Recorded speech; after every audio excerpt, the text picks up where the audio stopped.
Working into the front loop. In this video, we'll show you how to crochet into the front loop of your stitches. You can work into the front loop using any of the main crochet stitches and techniques.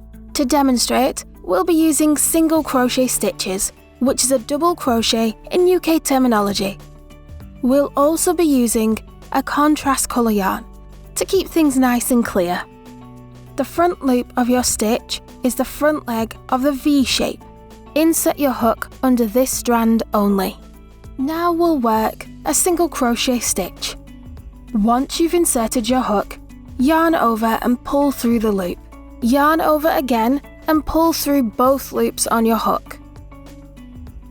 You have now worked into the front loop of a stitch.